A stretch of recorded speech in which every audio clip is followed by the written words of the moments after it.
I had 4 people signed up, 3 ones this week. Okay. And everybody got the blast last night. Well, you probably saw it. It was late. Yeah, no, I saw it. I got mine out midday yesterday, my Thursday one. And then what I've been doing here, since you got the evening one the night before, I'm doing a pre in the morning. I'm sending one out like 7:45 saying, hey guys, just a little reminder. But the odds are we'll have somebody pop in here a little tardy, but this may be the one we were talking about, dude. I was thinking we were on a trajectory here. Well, sometimes it's like the stock market. You can't see all the computer screens behind me. Actually, let me see if I can play with that background thing. What if how do I do no background? It should be there. Or choose virtual background. Yeah, I've got to choose virtual background, but I don't see like. There's one that says none. Oh, I probably have to scroll up. Like that. There we go. Yeah. Yeah. Nice. Okay. So it's like the stock market, dude. It never goes straight up, never goes straight down. Let's see. I think Carl Sagan. Yeah, what mood am I feeling today? There we go. Nice. A little spacey. How about that? Oh, nice. The Northern Lights. Hey, we actually have 3 people in the waiting room. I'm going to let them in. Shut up. All right, let's get rolling on this thing, man. Who do we got popping in? We got Craig, we got Carla, we got Paulette, and we got Joanne. We're a little bit late kicking off, but Shane and I were stragglers in here too. So no harm, no foul. Thanks everybody. Welcome to, what is it? August 21st of COVID 2020. Glad to have you guys all here. I am, of course, Kirk Brewer, the branch manager for Finance of America in Chandler, Arizona. And my sidekick over there, you guys know that guy. He needs no introduction, right? No. I don't let him introduce himself anyway. Yeah, you kind of brought it up to that whole thing where I didn't have to say anything. I was like, needs no introduction. Absolutely. Hi. Yeah, I'm Shane Sauer. For those that don't know me, I'm sales manager here at Greystone Title. It's awesome to be here with everyone today. Happy Friday. And hey, hopefully it's cooling down a little bit, although it seemed really humid this morning. Maybe I'm wrong about that, where you're at. But we got storms in Chandler apparently last night. Yeah, the monsoon, it looks like it finally hit. Everybody's been dying for the monsoons to come in and cool this thing down. So looks like we've finally got it, and our temperatures are probably going to start dropping as we head into September now. So I hope so, right? Yeah, that'd be welcome. Definitely be welcome. We do not have special guests this week, so more than ever, we're going to invite you guys to unmute yourselves and hop in and participate. Any questions you guys have, the industry related, not industry related, quite frankly. I don't have anything specific on the agenda on my end of things other than what I always do, which is just kind of keep you guys up to date with rates. Been reading a couple headlines that maybe we can chat about that are industry related as well. Let me go ahead and dive into rates real quick. Not a whole lot of anything to make note of from last week for those of you that were here last week. Let me go ahead and share my screen, and I believe that is the screen I wanted to share. Can you guys see that? No. No? No, sir. Yeah, that's what you get when you're still a novice at this thing.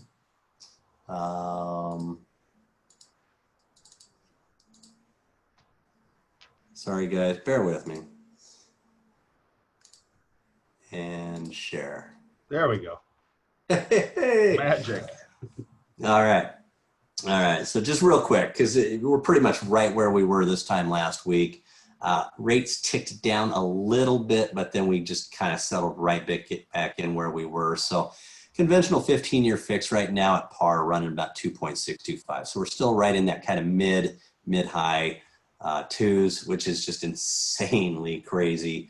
The 30-year fix is 3 1/8 right now. We kind of ticked back down to that 3 even 2.99. And then we saw a little bit of a retracement yesterday in the bond market. The FHA and the VA govy-backed and insured loans, those are still running 2 3/4, and they're carrying a premium price just like they have been, with a 0.5 point on top of their relative funding fees. And again, just to hit that real quick for those of you who haven't been on here following us, the reason those are carrying some premium pricing goes back to the CARES Act and the forbearance portions of that, and how forbearance is affecting the servicers and the lenders who have to actually carry those notes, because the CARES Act doesn't give them forbearance. They still have to pay Ginnie Mae for those loans. So that's why those premiums are in there. And then last but not least, we're seeing the jumbo continue to just kind of settle back in on that 30-year fixed. It's getting closer and closer to being back down where it had been, which is pretty much on par with the conventional 30-year fix. So nothing too exciting other than rates are awesome. And I mean, that's exciting. Rates are awesome. The affordability of homes these days with these rates is insane. The problem is, and I'm sure Shane will talk about this too, inventory, man. Inventories, there's no inventory still. It's getting worse. It's not getting better unless you show me a chart that shows it's turning around. Yeah, that is a fact. I'm gonna get into some stats here in a minute. I do want to invite people, if you and I've been talking about this all week with agents.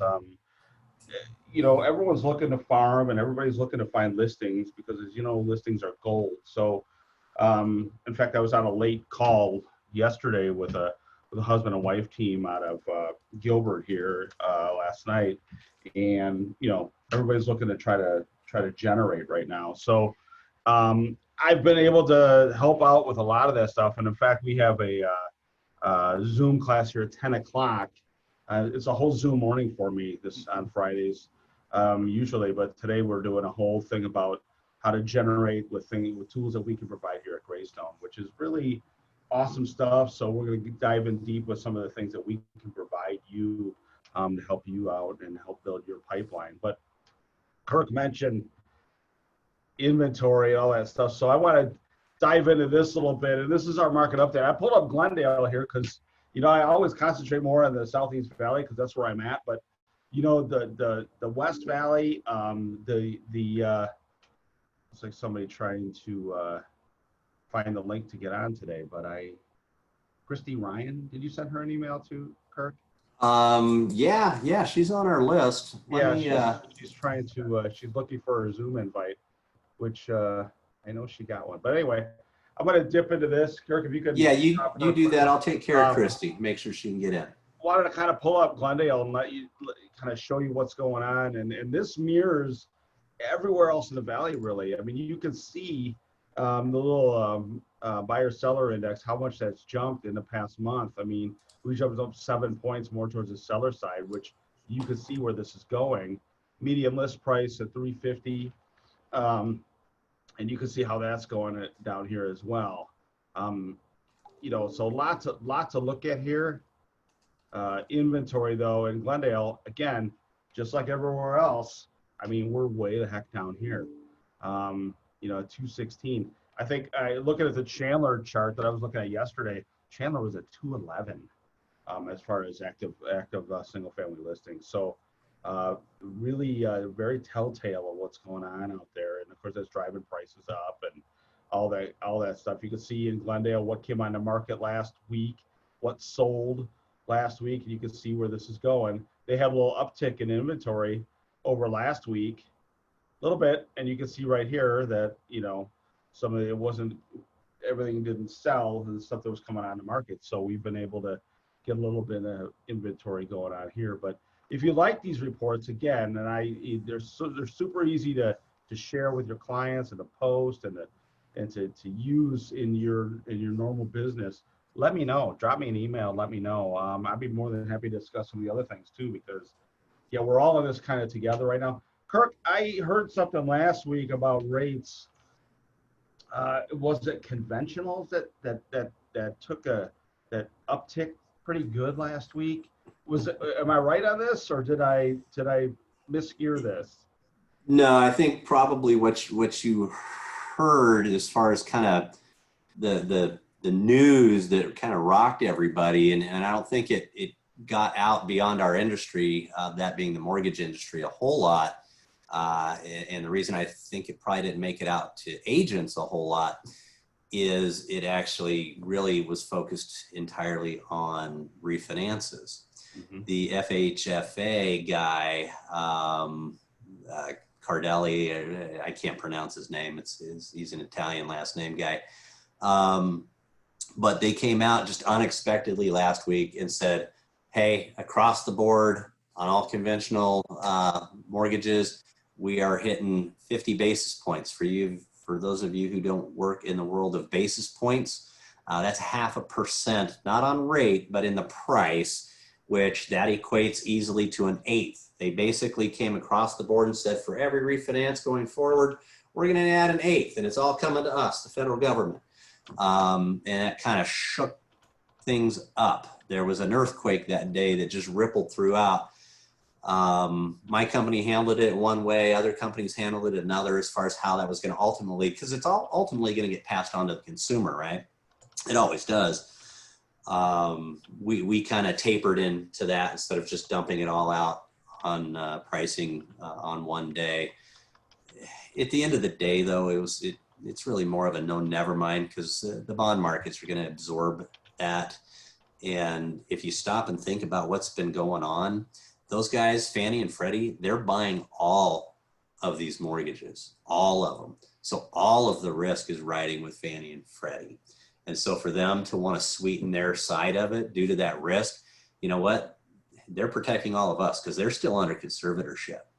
And I don't know about you guys, but I'm about up to here with bailouts, and I was a decade ago. This last go around for me didn't sit real well. So, hey, if they need to get a little bit thicker margin on those refis, it is what it is. But that's what you're referring to, Shane, is just literally overnight they announced we're adding 50 basis points across the board to every refi. Crazy. That's what I had heard. Hey, another thing I want to talk about, having a lender on the line, which is you. So I've been having a lot of discussions with agents about forbearance. Okay. So, and I know we've covered this in previous meetings or whatever, but I had an agent stop in here last week, I think Thursday or Friday, and she's doing a lot of BPOs right now. She's out all over the place, and she ran into, she went out to take pictures and stuff at a house, and I think El Mirage, I think she was way the heck out there. And, wow, okay. And well, from here it's way the heck out there. From other parts of the valley, it's close. But El Mirage is South Las Vegas for me, man. Yeah, me too. But she went out and she was taking pictures, and kept home. While she was taking pictures, the homeowner drove up and asked her what she was doing. And she said, well, I'm taking pictures for servicer, loan, whatever. She can't say a whole heck of a lot, and she doesn't know a whole heck of a lot either about it, Okay. I wonder if this has to do with the forbearance that we were in. And apparently they just sold their home. She's like, yeah, we just sold our home to OfferPad or Open Door, one or the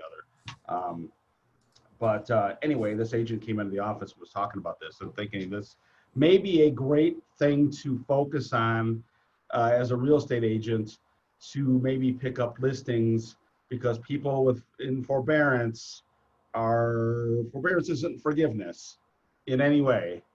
And it's kind of, we talked about it long and hard, and then I've talked to my boss about it. I talked to a lot of people about it, because you could take a 3-month forbearance, but you're not having to make a mortgage payment there. But is it truly getting tacked on to month 4?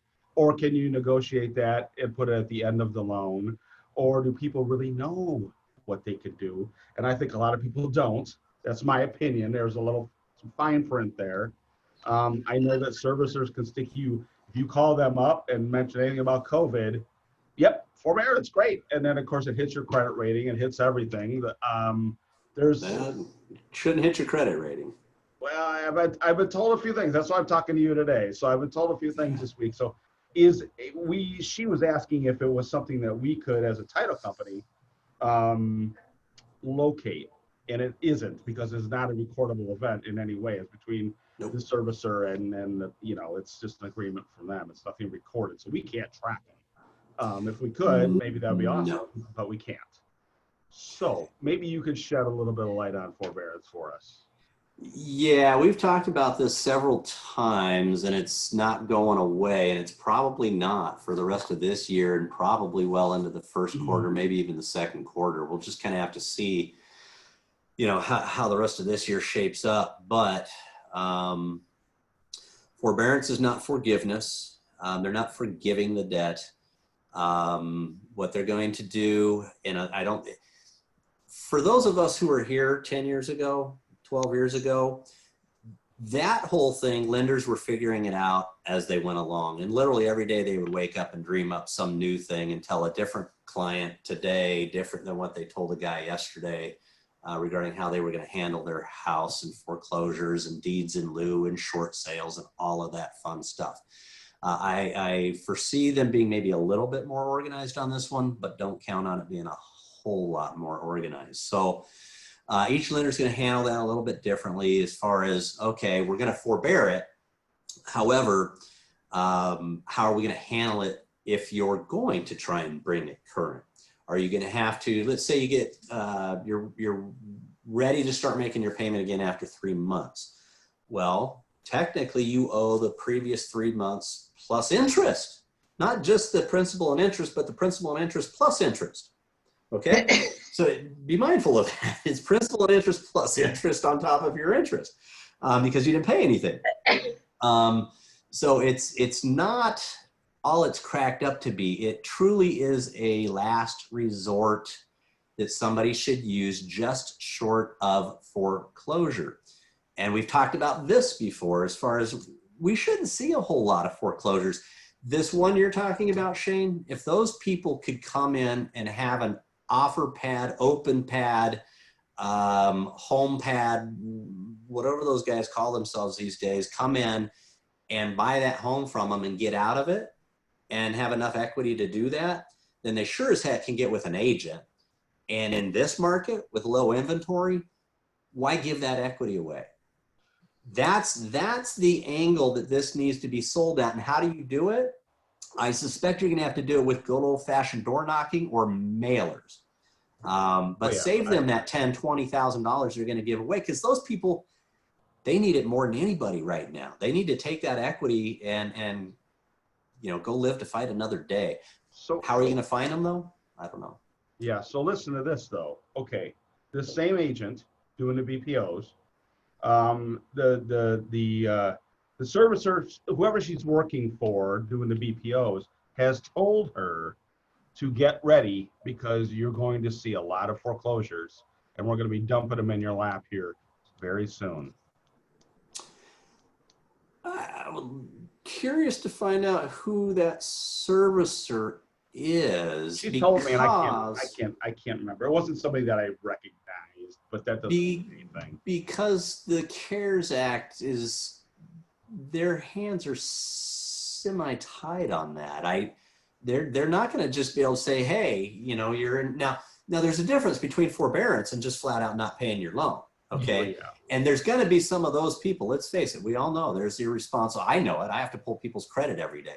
There are irresponsible people out there. So they may just stop making their mortgage payment. We will see a spectrum, but it shouldn't be anywhere near the magnitude of what we experienced with the actual housing crisis, where people bought and then a month later they were upside down 20, 30, 40, 50,000. In this case, people should have equity. They should be able to sell it. They should be able to get out. yeah, it's a little surprising because she's almost and I don't want to use the word panicked, but she's all worked up by the fact that they've told her that they're going to dump 30, 40 listings in her lap at a time. You know, the foreclosures, and they're going to be relisting that. I'm like, wow, that seems crazy. And if that's only one servicer, if that's only one, how much else is going on out there that I am not aware of? I wouldn't. I'm with you. I don't think we're going to see a glut of foreclosure out there. Why? Why would we? When people Well, come I out, would love to hear other folks pipe in. I mean, I do mortgage for a living, right? So you would think I would have my ear to the ground on this. That being said, I'm not a bank. We up until once COVID hit, we just started retaining our own servicing, but traditionally the premium on servicing was like 4-to-1. So we were selling it like everybody else because it was super valuable. But once COVID hit, the cost or the value of servicing went to basically negative. And so we started retaining our own servicing. But I'm not hearing anything about a mass quantity of surplus. I think the overwhelming majority of folks are going to be figuring out how the people who are in forbearance, which again, going back to my rate discussion this morning, the overwhelming majority of those people are going to be FHA, not conventional, a few VA, but less VA because they're vets and there's additional underpinnings there. But they're going to be those people with less skin in the game, DPA program people. Okay, there's one for you. Whether they got in on a conventional or an FHA with a DPA program. So that will be the bulk of those people. But I'm not hearing that there's a backlog, that there's a dam that's getting ready to burst. And part of me goes, okay, cool, we'll get some inventory, right? Just off the top of my head, we could use some inventory.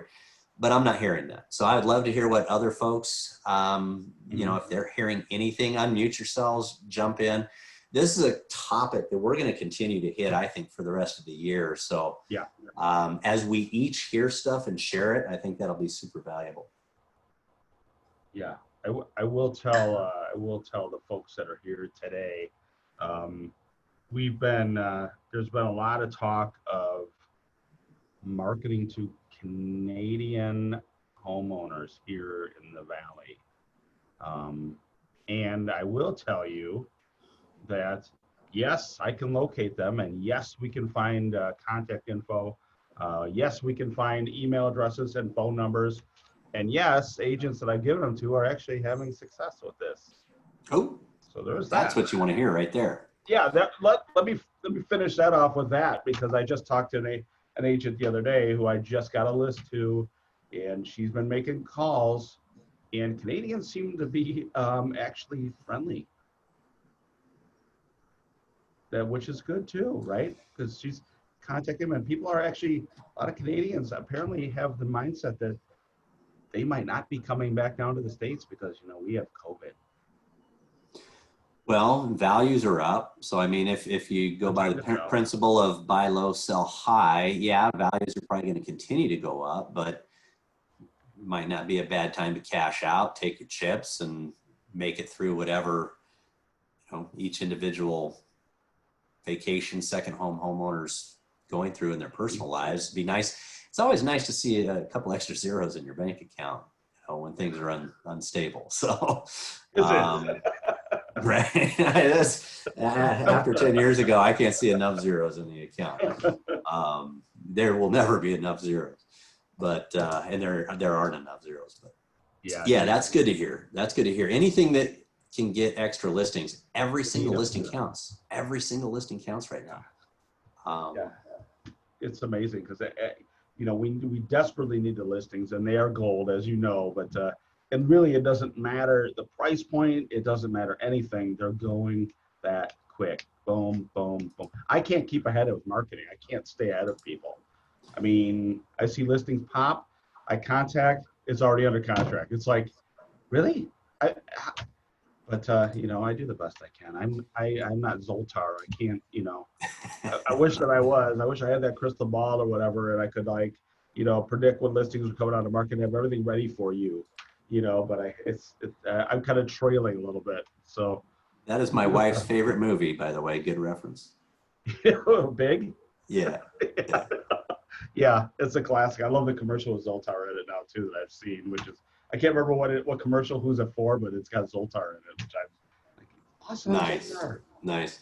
Well, one of the headlines I was reading this morning was titled "Waves of Home Buyers Hit the Housing Market Before Labor Day." Waves, right? Summer's ending. Find the house before you get the kids in school. All that pent up demand because of COVID, is kind of going to compress that season, I think. So 2 weeks till Labor Day. Huh? 2 weeks till Labor Day. Yeah. Two full work weeks. Yeah. I don't think we're going to see any improvement in inventory anytime soon, especially if we're going to have even more waves than we already have of home buyers. I'm with you on that. I don't think we're going to see an improvement unless that foreclosure stuff, unless some of that comes to pass. But again, how much inventory is that? And I've talked to agents about, we're talking about the shadow inventory again. I'm like, shadow inventory? That was like 12 years ago. When everyone was talking about the shadow inventory, and I'm like, are we hearing about that again? Because I don't know. I'm with you on the foreclosure thing. I'm like, I don't understand how that can be a thing because of equity, because people can sell. And why would you? I mean, I don't know how forbearance. I've heard a couple different things where if it's a 3-month forbearance on month 4, pay.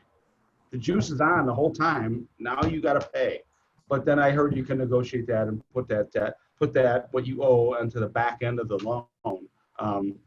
So I've heard both things there. One, that you got to pay in the 4th month everything that you owed, which doesn't seem to, like, why would you do? Well, there's a lot of reasons why people do things. Well, yeah, and I didn't finish that part of the discussion because I kind of got off on the whole. These people were sold the offer door and avoided foreclosure, but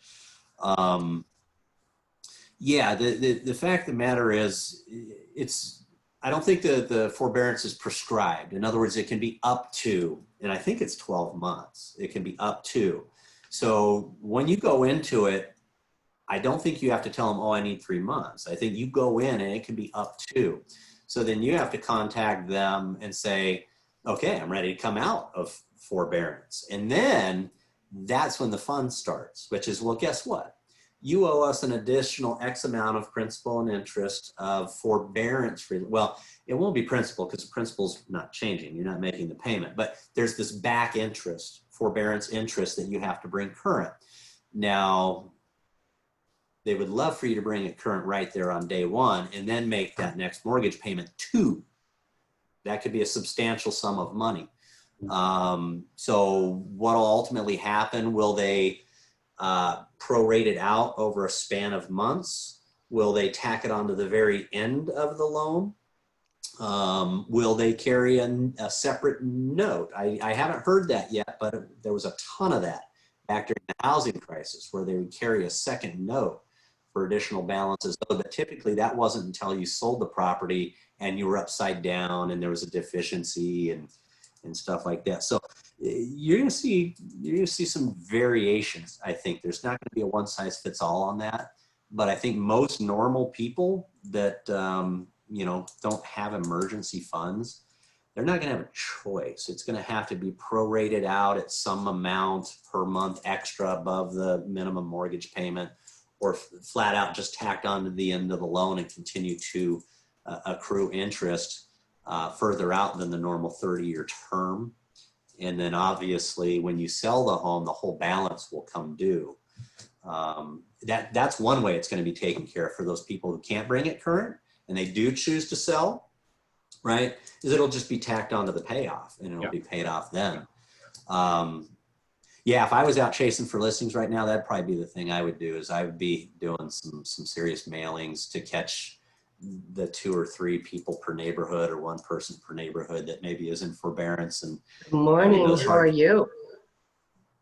Hey, good morning. Good, good. Oh, sorry. No. Did you have a question, Christy? Oh, no, I have to leave. Sorry.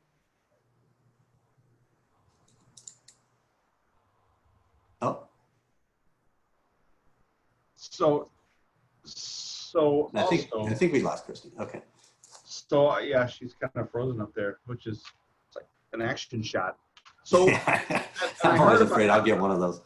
I heard this about forbearance too, which I wasn't up to speed with, and I know we're right at 0 hour here, but now tell me if this is true as well, because again, my brain is not that big. But so during forbearance, if somebody goes into forbearance and does their thing where they're not making the mortgage payment, the feds are making their time. That's what I heard. Say that again. You broke up. The Fed is actually making banks whole with that payment during that forbearance time. Is that true? So technically, that is officially BS. Okay, so banks, so this is not being double dipped, basically, because that's what it would be if the Fed was making these institutions whole when people aren't making a mortgage payment. No. And remember, well, maybe you guys don't know this. If you don't mind, we run a couple seconds over, because this is well, I find it interesting. Maybe you guys don't find it interesting, but maybe a lot of you guys don't know. When I write a mortgage, and my company now has this mortgage, and they sell it. Everybody sells them, okay?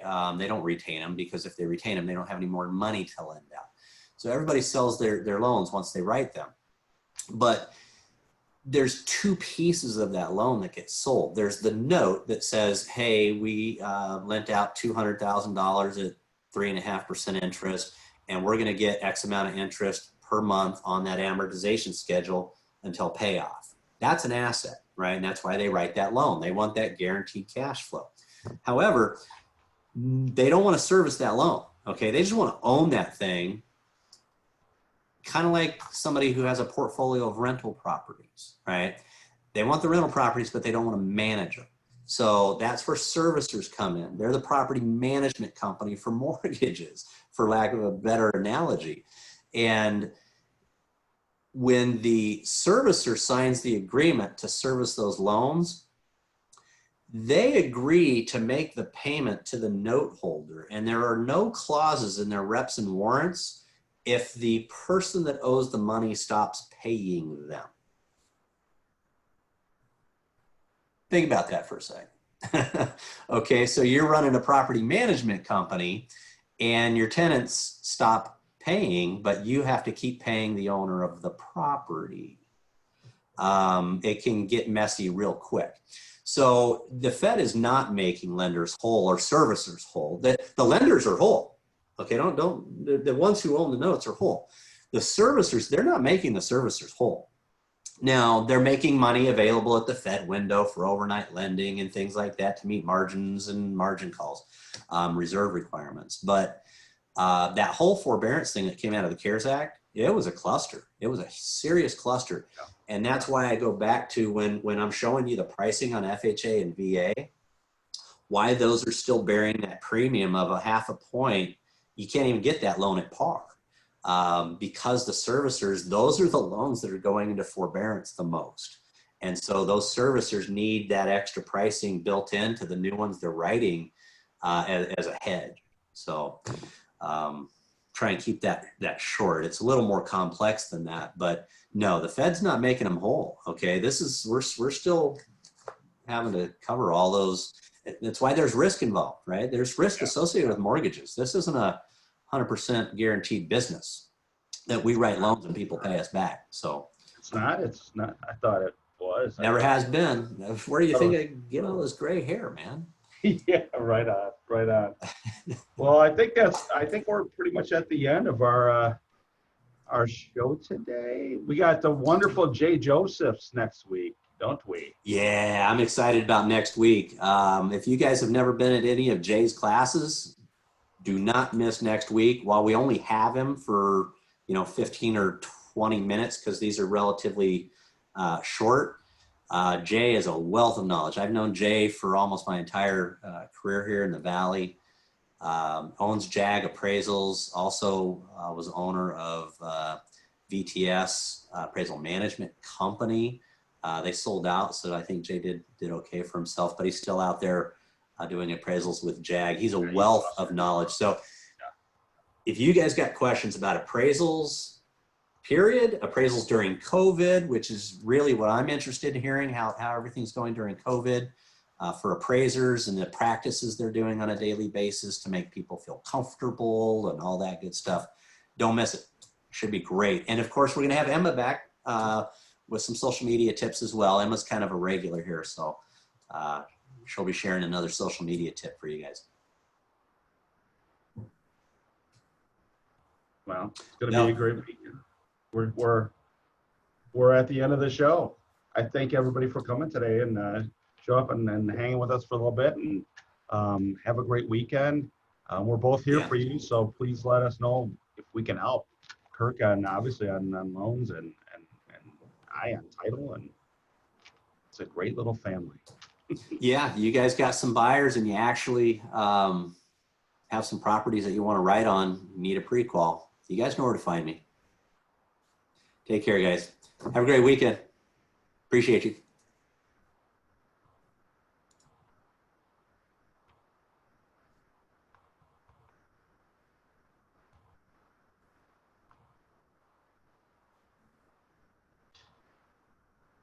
All right.